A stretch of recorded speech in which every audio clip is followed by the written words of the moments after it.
사도신경의 내용으로 살아계신 하나님께 신앙을 고백하심으로 주일 저녁 예배를 하나님께 드리겠습니다. 전능하사 천지를 만드신 하나님 아버지를 내가 믿사오며 그 외아들 우리 주 예수 그리스도를 믿사오니 이는 성령으로 잉태하사 동정녀 마리아에 나시고 본주 빌라도에게 고난을 받으사 십자가에 못 박혀 죽으시고 장사한 지 사흘 만에 죽은 자 가운데서 다시 살아나시며 하나님 오르사 전능하신 하나님 우편에 앉아 계시다가 저희로서 산자 지구자를 신하러 오시리라. 성령을 믿사오며 거룩한 공영 성도가 서로 bet하는 것과 죄를 사해 주시는 것과 몸이 다시 사는 것과 영원히 사는 것을 믿사옵나이다. 아멘. 하나님 말씀 누가복음 15장 1절에서 7절입니다. 누가복음 15장 1절에서 7절.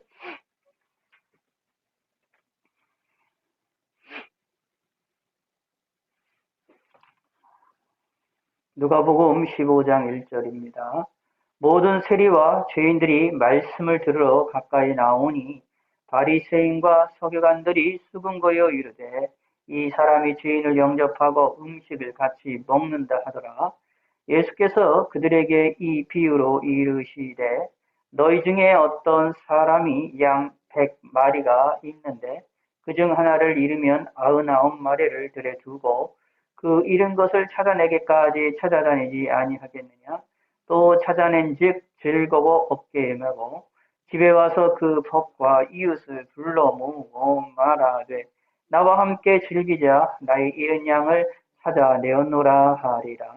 내가 너희에게 이르노니 이와 같이 죄인 한 사람이 회개하면 하늘에서는 회개할 것이 없는 의인 99으로 말미암아 기뻐하는 것보다 더 하리라. 아멘.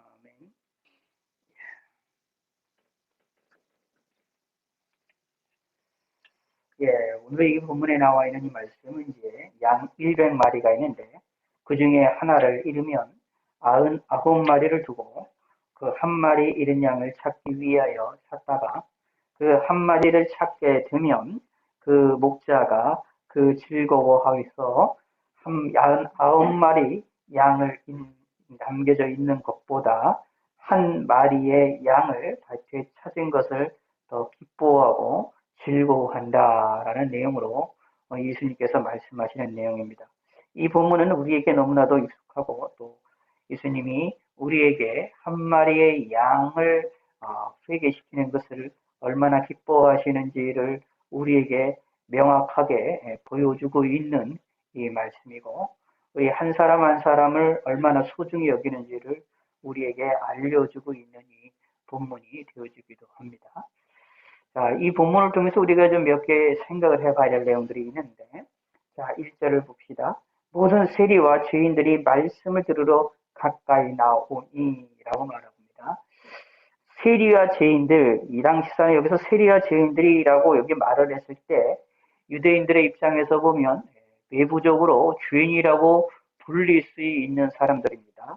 세리들이라는 것, 또 이 죄인들이라고 하는 부를 수 있는 사람들은 외부적으로 외적으로 바리새인들과 서기관들처럼 하나님을 섬긴다라는 것이 확실하게 드러난 사람들이 아니라 외적으로도 하나님을 섬기고 있지 않다라고 드러난 자들이죠.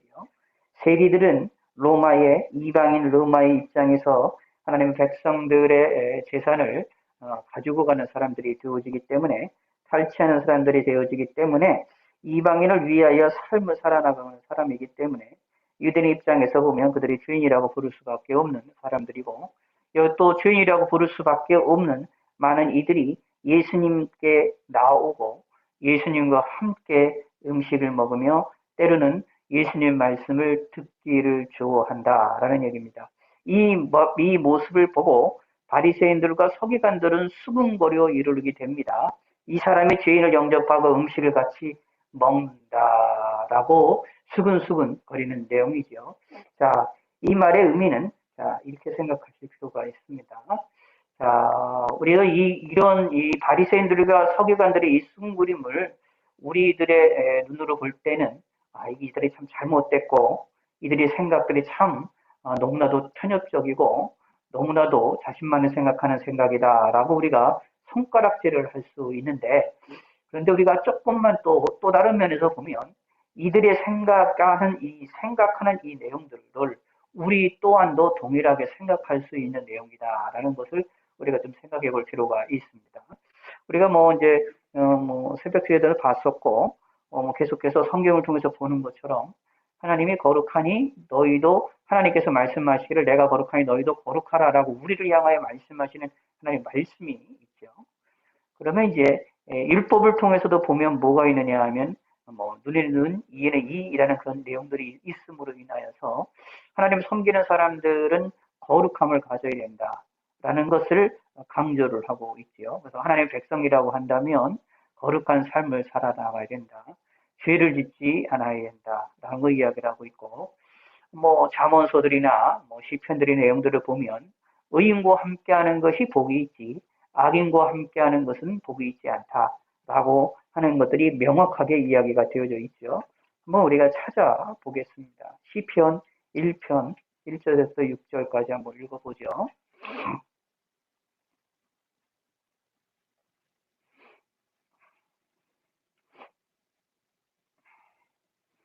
시작. 복이 있는 사람은 악인들의 꾀를 따르지 아니하며 죄인들의 길에 서지 아니하며 오만한 자의 자리에 앉지 아니하고 오직 여호와의 율법을 즐거워하여 그 율법을 주야로 묵상하는 자로다. 시편 1편 3절.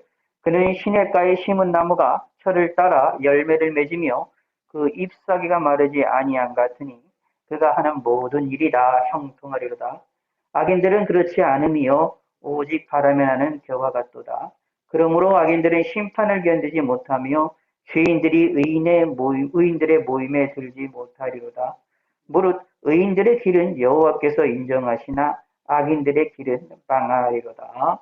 아멘. 여기 보면 분명히 말합니다. 의인들의 길은 여호와께서 인정하신다. 그러나 악인들의 길은 망한다. 그러면서 말하기를 죄인들은 의인들의 모임에 들지 못한다라고 말하고 있습니다. 그러므로 이 본문의 내용을 보면 의인들은 의인의 모임에, 죄인은 죄인들의 모임에 모일 수밖에 없음을 이야기하지요. 그러므로 의인들의 모임에 죄인들을 포함시킨다라는 것은 사실 이 구약 성경의 내용들을 볼 때에 하나님의 거룩하심에 비춰서 볼 때에 그게 좋은 모습으로 비춰지지 않지요. 잘못된 것으로 분명히 알 수가 있게 됩니다. 죄인과 함께 움직인다. 그것처럼 어리석은 것이 없고 의인들이 죄인과 함께 음식을 먹고 그런다는 얘기는 죄인들의 자기들에 대해서 그 잘못을 인정해 주는 것으로 인정이 될 수밖에 없기 때문에 음식을 먹는다라는 그런 마음이 그 말이 뭐 단순하게 그냥 음식을 먹고 서로 간에 뭐 교제를 나누고 그런 정도로 끝나는 것이 아니라 이때에 이제 예수님 당시의 시대에서의 문화 속에서는 음식을 먹는 것은 아주 친한 관계를 그리고 인정하는 관계가 되어지는 내용이고 그리고 아주 밀접한 관계가 되어졌을 때 밀접한 관계에 있을 때에 음식을 먹게 된다라는 것입니다. 그래서 함께 음식을 먹는다라는 것은 그것이 하나가 된다라는 것이고 나와 당신이 당신과 내가 동등하다라는 것들을 의미를 하고 있는 내용이다라고 보시면 됩니다. 단순하게 음식을 대접하고 사람들에게 먹을 것이 없으니까 도와주고 이런 정도 수준이 아니라 잔치에 참여한다 해서 거기서 음식을 같이 먹는다라는 것은 그거를 통하여 내가 당신을 인정하고 당신도 나를 인정하고 서로가 존중해지는 관계다라고 보시면 됩니다. 오늘날도 좀 그런 의미가 좀 있지만 이 과거에는 이런 의미가 아주 강했습니다. 아주 강했고 이런 뜻이 아주 되게 강했었음을 우리는 찾아볼 수가 있게 됩니다. 사실 그런 의미가 아주 우리에게 강력하게 보이는 것이 성찬식이죠. 성찬식이 나타나는 것들 중에 그런 의미들도 우리가 찾아볼 수가 있게 되어집니다. 그래서 음식을 먹는다라는 것, 죄인들과 함께 음식을 먹는다라는 것은 그 죄인들을 인정한다라는 의미를 가지고 있게 됩니다. 그러므로 죄인과 같이 음식을 먹고 죄인과 같이 함께 음식을 같이 함께하고 움직인다라는 것은 내가 죄의 모습에 동참한다라는 것으로 충분히 미루어 짐작을 해볼 수 있는 것이 되어지기 때문에 당연히 죄인들의 모임에 의인이 동참을 하면 안 된다라는 것이 성경적인 원리죠.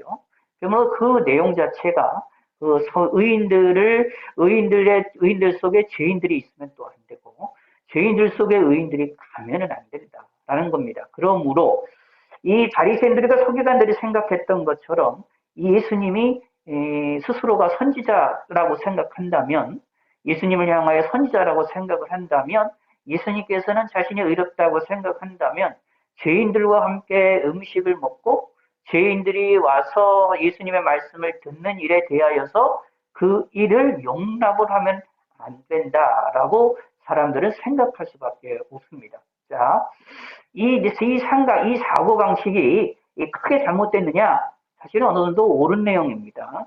옳은 내용이고 충분히 이렇게 생각할 수 있는 내용입니다. 무슨 뜻이냐 하면 내가 깨끗하니까, 그러니까 요즘에 우리 기독교인들도 이런 생각이 좀 있어요. 가끔 무슨 생각이냐면 내가 하나님 앞에 내가 신령한 사람으로서, 믿음 있는 사람으로서, 믿음 없는 사람과 함께하고 믿지 아니하는 사람들과 함께하면 내 신앙에 손해가 끼쳐진다라는 생각들을 좀 흔히들 많이 가지고 있지요. 그래서 그런 부분들은 좀 조심하자라는 것들 이야기들이 좀 많이 있어요. 내 영이 더럽히지 않기 위하여 영적으로 신령하지 않은 사람과 함께 움직이면 안 되고 영역이 없는 사람들과 함께 하지 않는 게 좋다라고 얘기를 합니다. 영역 있는 사람과 함께 움직여야 내게도 영역이 있어서 나도 신령한 사람이 되고 나도 이런 삶을 살 수 있고 나도 뭔가 하나님께 할 수 있지. 믿음이 약한 사람과 연약한 사람과 신령하지 아니하는 사람들과 함께 한다라는 것은 이거는 옳지 않다라고 얘기를 합니다. 그래서 신령하지 아니한 사람들과 신앙생활 하기보다는 신령한 사람들과 신앙생활 하기를 더 추구하고 그것이 옳다라고 이야기하시는 분들이 계시지요. 그래서 그거 중심으로 교회를 이동하기도 합니다. 그것 때문에 신령하지 않은 교회가 있게 되면 거기서 내가 있게 되면 내 신앙이 손해보니까 신령한 교회로다가 내가 교회를 옮겨야 된다라고 얘기를 하고 있고 또 그렇게 가르치는 목회자들도 있어서 신령한 교회로 가야지 기도하는 교회로 가고 뭔가 좀 있는 교회로 가야지 이렇게 믿음이 없고 신령하지 아니하는 교회가 있다면 그곳에 같이 있게 되면 다시 말하면 죄인들 속에 같이 있게 된다면 내가 같이 망한다라고 하는 그런 생각들을 가지고 있고 그렇게 가르치고 있게 되어지기도 합니다. 근데 그 사상을 가만히 보시면 그 사상은 바로 바리새인들과 서기관들과 사상과 동일한 세상입니다. 동일한 생각이에요. 뭐 특별한 것이 아니라 성경에서 충분히 이렇게 유추해 볼 수 있는 내용들이죠. 의인들이 악인과 함께 산다 있을 수가 없는 일이고 악인들 속에 이인이 있다 이것도 있을 수가 없는 내용이기 때문에 서로는 분리가 돼서 움직여 나가야 되기 때문에 예수님의 행동이 세리와 죄인들을 같이 예수님의 말씀을 들으러 들어오고 그들과 같이 음식을 먹는 행동이 이게 뭔가 잘못된 것으로 충분히 볼 수가 있다라는 것입니다. 자, 이 모습들을 보면 그 내용이 언뜻 보면 옳은 것처럼 보이고 그것이 바른 내용처럼 보이고 하나님을 잘 섬기는 그런 방향인 것처럼 느껴진다라는 이야기입니다. 그런데 예수님께서는 그 일에 대하여 뭐라고 말씀하시느냐 하면 그것은 한 가지만 알고 있는 거고 두 가지를 모르는 것이다 라고 말씀하시는 것입니다. 무슨 뜻이냐 하면 하나님이 말씀하시는 의도와 하나님이 원하시는 정확한 의도들을 우리가 살펴볼 필요가 있다라는 이야기입니다. 자, 시편에 나와 있는 것처럼 시편 1편에 있는 말씀처럼 얘기한다면 죄인들은 의인들의 회중에 들지 못하지요. 그러므로 우리는 의인은 하나님께서 인정하시지만 악인은 인정하지 않으시잖아요. 그러므로 뭐 하게 되느냐 하면 우리는 의인의 편에 서야 된다라는 것이 명확하게 나와 있습니다. 복 있는 사람은 의인이 돼야만 하나님의 말씀을 듣고 따르는 사람이 돼야만 이 사람이 복 있는 사람이기 때문에 의인의 편에 서야 된다라는 것이 너무 명확합니다. 그러므로 의인이 죄인의 모임에 같이 참여하면 안 되는 것도 분명한 사실입니다. 그런데 그 안에 또 다른 곳에 여기로만 머무르지 않고 성경은 이곳을 머무르지 않고 우리를 향하여서 말씀하시잖아요. 하나님께서 뭐 하세요? 하나님이 거룩하시니 우리를 향하여 거룩하라라고 말씀하시잖아요. 거룩할지니라고 명령을 하시잖아요. 잘 생각해 봐야 됩니다. 명령을 하세요. 거룩할지어다라고 명령을 하고 계십니다.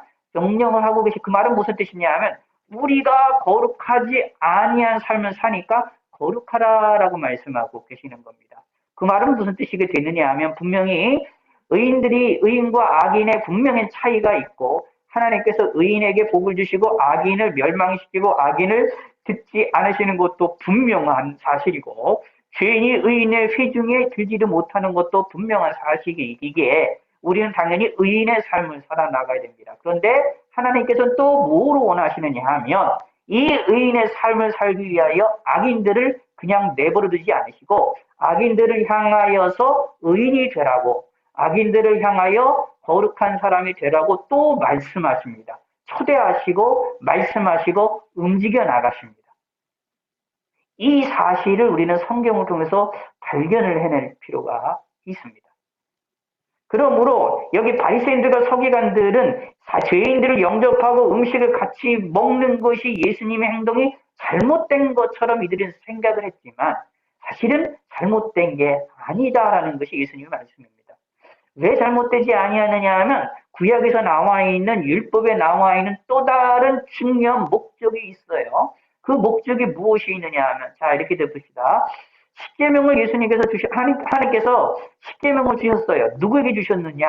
누구에게 주셨느냐? 유대인들에게 줬잖아요. 이스라엘 백성들에게 주셨잖아요. 근데 이스라엘 백성들 가운데에 모든 사람이 십계명을 온전히 지켰느냐? 아니잖아요. 이스라엘 역사들을 가만히 보면 이스라엘 역사들을 보면 무엇이냐면 우상을 섬겨 심지어 모세 때에도 시내 산에서 송아지를 만들어가지고 금송아지 만들 그게 이제 자신을 구원했다라고 하는 우상 숭배를 하게 되지 않습니까? 그런 이들을 향하여 하나님께서는 십계명을 주셨어요.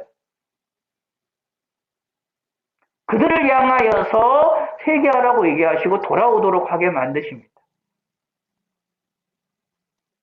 자, 무엇이 옳고 그른지 어떤 삶이 복된 삶인지 우리에게 명확하게 보여주신 다음에 명확하게 드러내 보이신 다음에 뭐라고 말하냐면 그런 삶을 살지 못하는 사람들을 향하여 하나님께서 말씀하셔서 초청하십니다. 뭐 이제 앞으로 이사야서를 계속해서 보게 되겠지만 세명마다 보게 되겠지만 구약성에 가만히 보시게 되면 하나님께서 죄악을 책망을 많이 하시잖아요. 유다 백성들에 대해서 이스라엘 백성 죄악을 많이 책망을 하시잖아요. 그런데 그 이유 가운데서 가만히 보면 뭐가 되느냐? 책망하시는 것을 통하여서 멸망을 시키는 것도 있지만 동시에 거기에서 하나님의 사랑을 받는 사람들을 향하여서 뭐 하느냐면 회개하라라는 것을 촉구하신다라는 이야기입니다. 정신 차리라라고 촉구하신다라는 이야기입니다. 이것이 바로 하나님이 우리에게 원하시는 것이다라는 얘기입니다. 다시 말씀드리면 여기 바리새인들과 서기관들은 한 가지만 한 거예요. 하나님은 의와 의인들과 악인들을 구별하시고 그들에게 복 주시는 것이 다르다라는 사실. 의인에게는 복을 주시고 악인은 그들에게는 하나님이 진노하셔서 의인과 악인들이 함께 밥 먹고 함께 움직이는 이런 것이 잘못됐던 것처럼 이야기가 되는 그런 부분들에 대하여서 그것이 분명히 다르다라는 사실, 분명한 차이가 있다라는 사실을 보여주는 하나님의 말씀에 대하여 일부 그 부분만 이해를 한 겁니다. 그런데 성경은 거기서 더 나아가서 항상 뭐냐면 이렇기 때문에 뭐하자? 악인들을 향하여 의인이 되라라고 말하는 거거든요. 거룩하지 않은 사람들을 향하여 거룩하다라고 말씀하시는 게 그 계명이거든요. 이게 성경에서 우리에게 말씀하시는 내용입니다. 죄인을 향하여서 죄인을 내버려 두시는 것이 아니라 죄인을 향하여서 그들을 향하여 초청하셔서 회개하기를 원하시는 것이 하나님의 뜻입니다. 그런데 이것을 이 바리새인들과 서기관들은 몰랐어요. 그러므로 우리는 아셔야 됩니다. 믿음이 연약하다? 포기하는 게 아닙니다. 로마서에도 보면 무슨 얘기를 하면 믿음이 연약한 자들과 함께하고 그들을 어떻게 돕는 자들에 대하여서 용납하라라고 이야기를 하고 있어요. 믿음이 연약하다, 신령하지 않다 라고 해서 그들을 멀리하고 그들을 포기하는 것이 아니라 그들에게 더 하나님을 섬기게 하고 믿음을 갖게 하고 하나님을 바라볼 수 있도록 그들에게 하나님 말씀을 전하고 알게 하고 하나님께 영광을 돌리고 하나님의 은혜를 줄 때까지 기다리는 또한 믿음이 가지고 있어야 된다라는 이야기. 그래서 흔히 우리를 이야기하는 것들, 신령하지 않은 사람들과 함께, 있지 않으면 안 되니까, 떠나야 된다, 이렇게 얘기를 하는 이런 내용들이 사실은 성경적으로 볼 때 아주 좀 문제가 있는 내용이다. 라는 이야기입니다. 한 가지만 알고 있지, 두 가지를 모른다. 라는 이야기입니다. 하나님의 말씀에, 하나님의 의도의 한 가지 뜻만 알고 있지, 그것의 깊은 뜻은 알지 못하고 있는 어리석은 것이다. 그러므로 예수님은 그것을 실질적으로 보여주시는 겁니다. 예수님이 이 땅에 와서 무엇을 하느냐 하면 죄인들을 내어버려두지 않으시고 그들이 악하다는 것을 그들에 대하여 분명히 알게 하시면서 내어버려두지 아니하시고 그들을 감싸 안으셔서 그들을 하나님의 백성, 하나님 나라의 백성으로서의 삶을 살도록 하나님이 초청하시고 이끌어 나가신다라는 얘기입니다. 그거를 위하여 죄인들과 세리들을 같이 밥을 먹고 그들에게 말씀을 전했다라는 것입니다. 그래서 그들이 회개하고 하나님께 돌아오도록 죄인들이 회개하고 돌아오도록 행하셨다라는 얘기입니다. 그것을 어떻게 예수님은 조금 더 뭐 하게 되느냐 하면 어떻게 하느냐 하면 일반 선지자들은 이렇게 얘기를 합니다. 그러니까 이래서 쉽게 얘기해서 세례 요한 이런 요한처럼 생각을 해볼 필요가 있어요.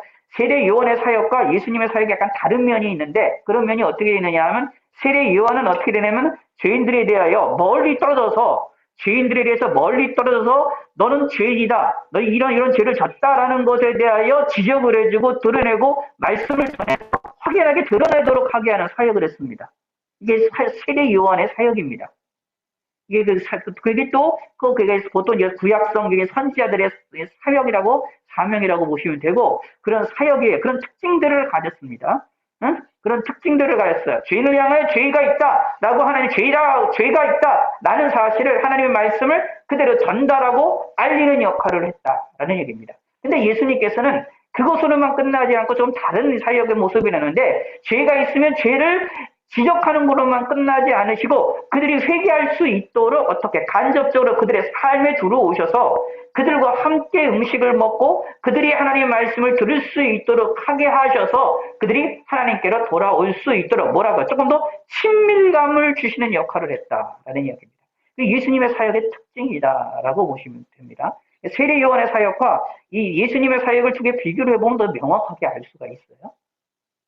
예수님도 화이트진저라고 막 하시잖아요. 그렇지만 그걸로 끝나지가 않아요. 뭐가 되느냐 하면 그들에게 회개할 수 있도록 그들에게 함께 움직이죠. 그래서 바리새인들에게도 찾아가서 같이 밥을 먹죠. 바리새인들을 향하여 독사의 자식들이라고 욕을 하면서 바리새인들은 모든 사람들을 다 거부한 게 아니라 바리새인을 초청하면 바리새인들에게 가서 같이 밥을 먹어 식사하면서 그들에게도 말씀을 전했습니다. 그런 것처럼 동일하게 여기에도 동일하게 이 세리들과 죄인들에게도 말씀을 전했어요. 그리고 그들이 음식을 먹으면서 하나님의 말씀을 전했습니다. 이것이 예수님이 하셨던 사역입니다. 다시 말씀드리면 예수님이 초림 때에 오셨다 하시니 죄인을 부르러 오신 겁니다. 그런데 이 바리새인들과 서기관들은 이거를 몰라요. 여기까지 생각을 못하는 겁니다. 어리석은 거죠. 근데 이 일에 대해서 예수님께서 분명히 말씀하시는 내용입니다. 그들을 깨우쳐 주시기 위하여서 또 말씀하시는 이게 비유로 말씀하는 내용이죠. 그 내용이 양 100마리에 가지고 말씀하시는 내용입니다.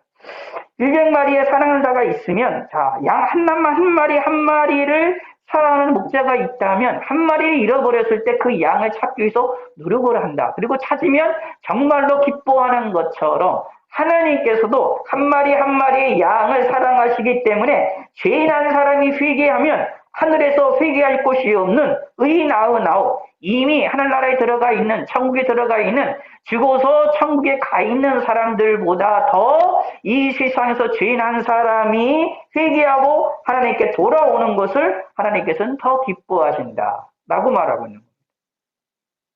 그러므로 예수님도 그 일을 하는 것이다 라는 이야기. 그러므로 우리들도 이것을 깨닫는 것이 필요하다라는 겁니다. 우리도 이것을 알아야 된다라는 이야기입니다. 그래서 우리는 성경 중에서 우리에게 말씀하시는 내용은 뭐냐 하면 우리의 교회가 성도들이 거룩한 자들이 우리의 믿음의 사람들끼리만 사는 것으로만 만족하는 것을 하나님께서는 기뻐하지 않으십니다.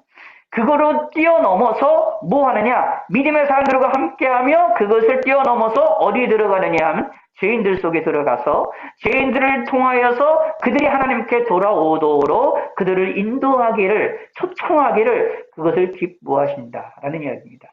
근데 물론 조심해야 됩니다. 의인들이 악인들의 죄인들의 자리에 있게 되면 의인들도 뭐가 되냐? 우리 속에 죄성이 있어서 나도 모르게 죄의 영향력을 받을 수 있고 나도 죄를 질 수도 있는 위험성이 있습니다. 그러므로 그 일이 되지 아니하도록 우리는 조심하고 경계하고 더 하나님을 바라봐야 되겠지요. 더 말씀을 지키려고 노력을 해야 되겠지요. 그럼에도 불구하고 우리는 그런 것을 알면서 그런 어려움이 있다는 것을 알면서 무엇을 하느냐? 세상에 나가야 된다라는 이야기입니다. 그래서 이렇게 생각하시면 됩니다. 믿음의 사람들끼리 모여서 신앙생활하는 것, 이거 사실 쉬운 일입니다. 열정을 가진 사람들끼리 모여서 하나님께 예배하고 하나님을 바라보는 것 쉬운 일입니다. 어려운 게 아닙니다. 한마디 하면 다 알아듣고 다 할렐루야하고 설교하고 설교 들을 때도 다 아멘 하고 그리고 더 열심히 하니까 믿음의 사람들끼리 모여서 하는 것 어려운 일이 아니죠. 또 그들 앞에 설교하는 것도 쉬운 것입니다. 그러나 어려운 것들은 믿음이 강한 사람들만 있는 게 아니라 믿음이 연약한 사람들과 함께 움직여 나가는 것은 실질적으로 어려운 겁니다. 힘든 겁니다. 희생이 필요합니다. 때로는 인내가 필요합니다. 근데 하나님께서는 무엇을 원하시느냐? 함께 하기를. 어떻게 해요? 믿음이 연약한 사람들도 함께 하기를. 믿음이 강한 사람들만 움직이는 것이 아니라 믿음이 강한 사람들과 믿음이 연약한 사람들이 함께 교회에서 함께 움직여 나가기를 추구하는 것이 하나님이 기뻐하십니다. 의인 한 사람이 회개하는 것을 하나님이 기뻐하시는데 하물며 믿음이 연약한 사람들이 믿음의 세계로 더욱 강하게 들어오는 일들에 대하여 하나님이 더 기뻐하지 않으시겠느냐. 그러면서 그것도 기뻐한다라는 이야기입니다. 함께 움직여 나간다라는 얘기입니다. 그래서 사실 이제 교회에서 어떤 일들을 행할 때에 그래서 이제 한 사람도 빠짐이 없이 믿음이 연약한 사람도 함께 동참할 수 있는 방법으로 이렇게 움직여 나가고 어떤 문제들을 계획하고 이런 일을 하는 것들이 좀 지혜로운 방법입니다. 혹시 하나님께서 우리 교회에 은총을 베푸셔서 은혜를 베푸셔서 성도가 많아지게 되면 이런 지혜로운 것을 하는 것이 필요합니다. 믿음이 강한 사람들 위주로 열심히 있는 사람들 위주로 움직이는 게 사실 교회가 운영하는 일에는 아주 좋습니다만 힘 있고 편합니다. 교회를 운영해나가고 움직이는 일에 있어서는 편하지만 그러나 하나님 성경적인 입장에서 보면은 하나님 편에서 본다면 그게 이제 좋지 않은 겁니다. 힘들고 어려워도 모든 것들을 다운시켜서 함께 움직여 나갈 수 있도록 움직여 나가는 것이 필요하다라는 이야기입니다. 믿음이 연약한 사람도 할 수 있고 믿음이 강한 사람도 할 수 있고 서로 간에 할 수 있는 방향으로 해서 함께 나가는 것이 함께 움직여 나가는 것이 그게 하나님이 기뻐하시는 일입니다. 하나님께서는 죄인들을 포기하지 않으셨습니다. 죄인들을 회개하기를 하나님께서는 원하십니다. 한 마리의 양을 잃어버렸을 때 그 양을 하나님이 되찾게 되면 회개하고 돌아오게 되면 하나님은 가장 기뻐하시는 것처럼 하나님이 그 기뻐하심에 대하여 우리도 깨달아서 하나님이 기뻐하시는 대로 우리들도 그렇게 해야 된다는 이야기입니다. 그렇게 하기 위해서는 어떻게 되느냐? 사실 말씀드린 대로 어려움이 있습니다. 힘든 일이 있습니다. 힘든 일이 있어도 우리는 그런 길로 나아가시는 성도가 되시기를 바라겠습니다. 자, 그 이유가 6절, 7절, 5절, 6절, 7절 다시 읽겠습니다. 또 찾아낸 즉 즐거워 어깨에 메고 집에 가서 그 법과 이웃을 불러 모으고 말하되 나와 함께 즐기자. 나의 잃은 양을 찾아 내어놓으라 하리라. 자, 여기 내용을 가만히 보시면, 자, 일반 목자라고 한다면 자기 양 한 마리를 찾았어요. 양 한 마리를 찾은 것 가지고 이웃과 벗을 불러서 잔치를 벌일 수 있느냐? 잔치를 못 부려요. 가만히 생각을 해보세요. 자, 실질적으로 양이 있는데 양 한 마리 잃어버렸다가 찾았는데 가지고 그 기쁜 일이 됐다고 그래가지고 큰 잔치를 베푼다? 사실 이 양이라는 것은 이 당시의 재산입니다. 재산인데 이것도 이 양이라는 것이 뭐냐? 우리 인간의 이 먹을 것, 의식주의 문제를 해결하기 위하여 예? 필요한 것들이죠. 그러므로 언젠가 뭐 잡거나 언젠가 뭐 양고기를 만들거나 이렇게 할 수밖에 없는 그런 거잖아요. 어떻게 보면 그냥 많은 저기 중에 그 한 마리를 잊어버린 거란 말입니다. 재산 가운데 그런 재산 가운데 평범한 있는 그런 재산 가운데에 한 마리 있는 부분이 되는 거예요. 한 마리를 잃어버렸다라는 것은 그냥 내 중에 재산 중에 일부의 재산을 잃었다라는 그런 정도 수준인 거거든요. 근데 이 목자는 그걸 뛰어넘는 겁니다. 단순하게 이 양을 자신의 재산 정도로만 본 게 아니라 자신의 모든 것으로 생각했던 것이었습니다. 그러므로 양 한 마리 값이 경제적으로 볼 때 양 한 마리가 돈이 많이 들어갈까요? 아니면 잔치를 벌이는 게 돈이 많이 들어갈 겁니까? 잔치를 벌이는 게 수백 배 돈이 더 많이 들어갑니다. 양 한 마리를 찾기 위해서 실컷 고생을 해놓고 나서 찾은 다음에 덕과 이웃을 불러서 잔치를 벌입니다. 내 마음이 즐거우니까. 이 말은 무슨 뜻일까요? 이 목자가 이 양에 대하여 양을 단순하게 재산 정도로 본 게 아니라 자신이 생명처럼 보았다라는 얘기입니다. 하나님이 우리를 이렇게 사랑하신다라는 이야기입니다. 하나님이 저와 여러분들을 이렇게 사랑한다. 다시 말하면 죄인 한 사람이 회개하는 일들을 하나님이 이렇게 기뻐하신다라는 것입니다. 하찮게 보이는 일이 아니라 하찮은 일이 아니라 아주 귀중한 일이다. 하나님이 기뻐하시는 일이다라는 것입니다. 그러므로 죄인들이 하나님 앞에 나올 수 있도록 인도하고 그들이 하나님을 섬길 수 있도록 움직이는 것 하나님이 기뻐하시는 일이다. 라는 것을 꼭 기억하셔야 됩니다. 자, 그래서 7절에 말합니다. 내가 너에게 이르노니 이와 같이 죄인 한 사람이 회개하면 하늘에서는 회개할 것이 없는 의인 99으로 말미암아 기뻐하는 것보다 더하리라. 하나님의 기쁨이 더 기쁨이 일어난다. 이 말은 무슨 뜻이냐면 하나님께 영광이 크게 된다. 하나님의 영광이 아주 강력히 드러난다. 하나님의 즐거움이 강력히 드러난다. 무엇이요? 의인 한 사람이 회개하는 것. 그렇다면 믿음이 연약한 사람이 믿음이 강해지는 것도 하나님이 기뻐하신다라는 얘기입니다. 신령하지 않은 사람이 신령의 세계로 들어간다. 성령의 지배안을 받는 삶으로 들어간다. 하나님이 기뻐하신다라는 것입니다. 우리는 그것을 위하여 움직여 나갈 줄 아는 성도가 되셔야 됩니다. 내가 믿음이 강하다고 하여서 믿음이 연약한 사람들을 그들을 채찍질하고 그들을 놀리고 그들을 손가락질하면 되겠느냐? 절대로 안 됩니다. 하나님이 기뻐하시는 일은 아닙니다. 죄인을 향하여 손가락질을 하는 것이 아니라 죄인들이 회개하기를 소원하고 소망하여서 그들에게 함께 나가서 하나님 앞에 돌아올 수 있도록 어떻게 해요? 따뜻하게 그들을 하나님께 나올 수 있도록 따뜻한 빛과 열을 비춰줘서 하나님 앞에 나오도록 하게 해야 된다라는 것입니다. 바리새인들과 서기관들은 이런 하나님의 섭리를 알지를 못했습니다.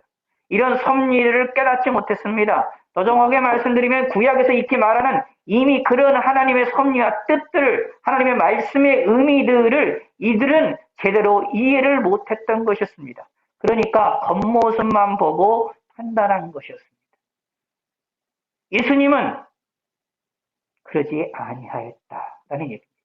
저와 여러분들을 향하여서도 예수님은 이렇게 말씀을 하시고 계시는 것입니다. 그것을 잘 기억을 하실 필요가 있습니다.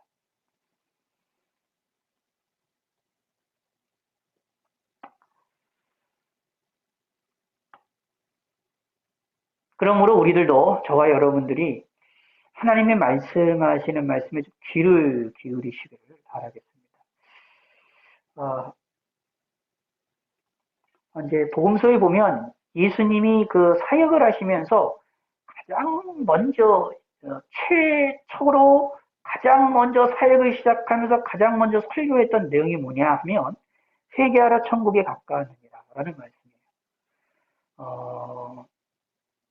세례 요한도 가장 먼저 시작했던 것이 뭐냐 하면 회개하라 천국에 가까웠느니라라는 말입니다. 이 말이 사실은 성경의 핵심이라고 보시면 됩니다. 하나님이 왜 성경을 우리에게 왜 주셨느냐? 우리에게 회개하라 천국에 가까웠느니라는 것을 알게 하기 위함입니다. 왜 하나님의 말씀에 여기 시편에 나와 있는 이 내용의 말씀 1편처럼 복 있는 사람은 어떤 사람이고 복이 없는 사람이 어떤 사람이냐, 의인이 어떤 사람이고 악인이 어떤 사람이냐고 설명을 하고 있는데 왜 이렇게 설명을 하고 있느냐? 이은즉슨 우리를 향하여, 누구를 향하여? 죄인들을 향하여 회개하라 라고 말씀을 하시는 것이다 라는 겁니다. 하나님의 이 말씀에 대하여서 우리는 귀를 기울여야 됩니다. 심지어 하나님이 회개하라라고 말씀하시는 것은 멸망당하는 자들을 향하여서도 하나님이 쉽게 해서 조금 더 노골적으로 얘기하면 하나님이 선택함을 받지 않은 사람들을 향하여서도 그들을 향하여서도 회개하라라고 촉구하십니다. 이 성경에서 그 흐름들을 많이 봐요. 악인들을 향하여서도 회개하라고 말씀하세요. 그러나 그들은 그 말씀을 듣고도 그 내용을 무시를 하며 살아나갑니다. 이것이 문제있다 하는 이야기입니다. 그것이 우리 양심에 화인 맞은 사람들의 모습이다라는 것입니다. 여기에 나와 있는 세리와 죄인들이 예수님께 다가와서 예수님의 말씀을 들으려고 했고 그리고 예수님과 함께 음식을 먹으려고 했을 때는 이미 자신이 죄인이라는 것을 알고 있습니다. 그리고 예수님을 그 당시에 예수님을 메시아라고 못 본다 할지라도 예수님을 메시아로 인식하지 못했다 할지라도 예수님을 최소한 선지자로서는 보고 있는 겁니다. 선지자로서 보고 있다라는 이야기인데 하나님의 보내신 자라는 이야기입니다. 보내신 자와 함께 그의 말씀을 듣고 그와 함께 음식을 먹는다라는 것 속에는 그런 결심이 있고 그런 행동을 한다라는 것 속에는 이미 세리와 죄인들이 무엇을 하느냐 하면 회개하는 마음을 가졌다라는 것을 이미 전제가 되어 있고 상정이 되어 있는 상태였다라는 얘기입니다. 그러므로 하나님 예수님께서는 당연히 그들과 함께 음식을 먹고 그들과 함께 그들에게 말씀을 가르치고 그들과 함께 이야기하고 말하며 움직인다라는 것이죠. 이 예수님에 대하여 예수님께 대하여서 그 예수님의 말씀을 듣지 않으려고 하는 사람들은 이미 그들의 마음속에 회개하고자 하는 마음도 없습니다.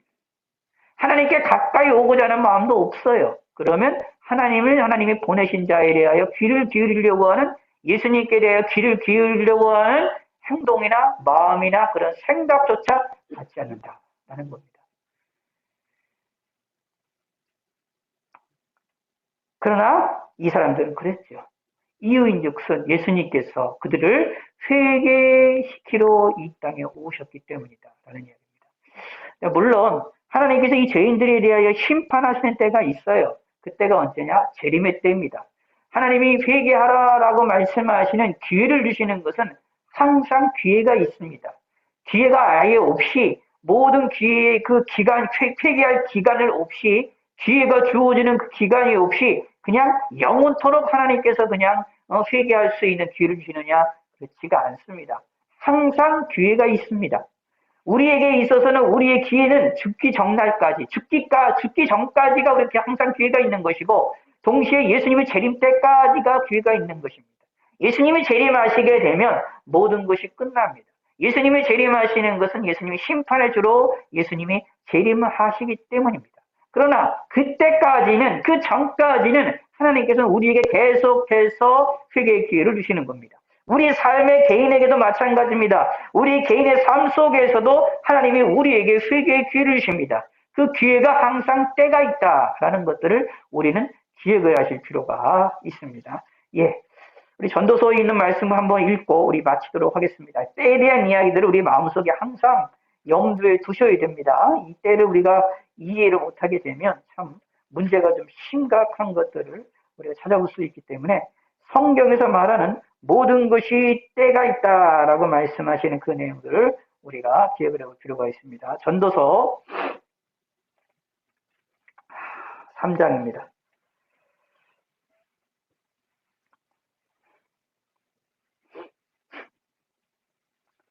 지금 우리가 살고 있는 이 시대는 하나님이 우리를 향하여서 회개의 기회를 주시는 때다.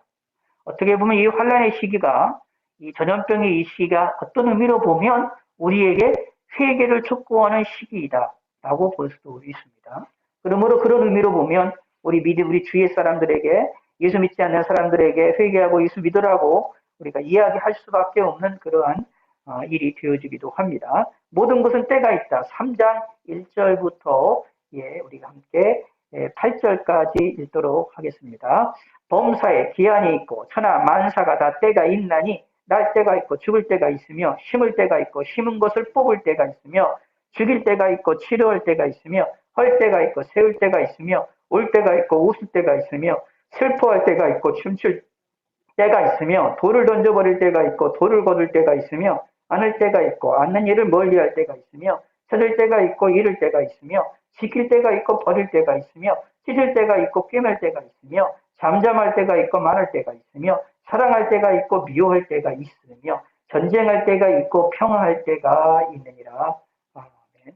하나님 아버지여 감사합니다. 우리에게 때를 따라 은혜를 베풀어 주심을 우리가 알게 하여 주심을 감사드립니다. 특별히 하나님께서는 우리를 향하여 죄인들이 회개하는 것을 기뻐하신다는 사실을 우리는 오늘 본문을 통하여 다시 한번 확인했사오니 우리가 더욱더 회개하는 삶을 살게 하여 주시고 하나님은 우리를 향하여 회개하라 촉구하시고 회개할 것을 이야기를 하시는 하나님의 음성에 귀를 기울이게 하여 주시었고 우리 주위 사람들에게도 복음을 전하여 그들에게 회개하고 하나님 앞에 돌아올 수 있는 기회를 제공하는 귀한 믿음의 성도가 될 수 있도록 은혜를 베풀어 주시옵소서. 예수님의 이름으로 기도드렸습니다.